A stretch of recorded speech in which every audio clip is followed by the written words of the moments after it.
গরুর মাংসের পুরে ভরা মাখন পরোটা। পাশের পাশের ভাবিরা যখন আমার হাতের নাস্তা খেতে চায় তখন আর কি করার আছে, চায়ের সাথে আমি এটাই বানিয়ে খাইয়ে দিই। এই নাস্তা খেয়ে তো আমার গোপন রেসিপি জানতেই চায়, সেজন্যই ভাবলাম আজকে সবাইকেই আমার এই গোপন রেসিপি ফাঁস করে দিব। সারাদিন কিন্তু তুলোর মতো নরম থাকবে এই নাস্তা, আর আপনারা চাইলে কিন্তু একদিন বানিয়ে 2 দিন খেতে পারবেন এই নাস্তাটি।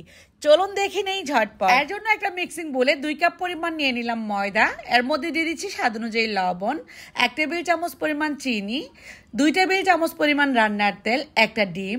এখন দিয়ে দেবো এই নাস্তার নায়িকা ইস্ট। এই ইস্ট ছাড়া কিন্তু আপনার নাস্তা তুলতুলে নরম হবে না এবং ফুলবেও না। এখানে আমি 1 টেবিল চামচ পরিমাণ ইস্ট নিয়ে নিলাম। এই ইস্ট কিন্তু চাইলে আপনারা নিতে পারেন আমার কাছ থেকে, উপরে দেওয়ার স্ক্রিনের নাম্বারে ফোন করলেই পেয়ে যাবেন, বা আপনারা চাইলে ইনবক্স করতে পারেন।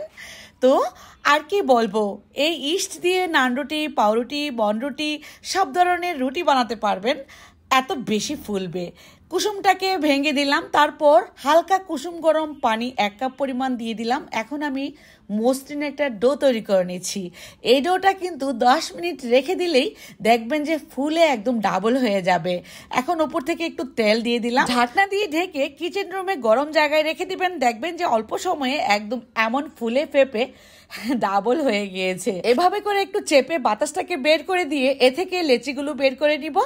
অনেকগুলো হবে কিন্তু মাখন পরোটা। আপনারা খেয়াল করুন, এই লেচিগুলোকে একটু গোল গোল রাউন্ড শেপ করে নিয়ে তারপর হাতে চ্যাপটা করে নিতে পারেন, চাইলে বেলুনের সাহায্যও নিতে পারেন।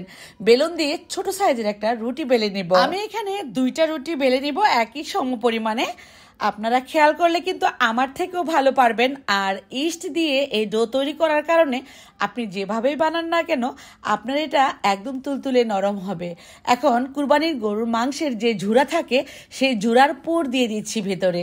এই ঝুরাটা কিন্তু আমরা সবাই তৈরি করতে পারি। এই ঝুরা ভেতরে দিয়ে যদি এই নাস্তাটা বানান, খেতে যে কি মজার হয় সেটা আর বলার ভাষা রাখে না।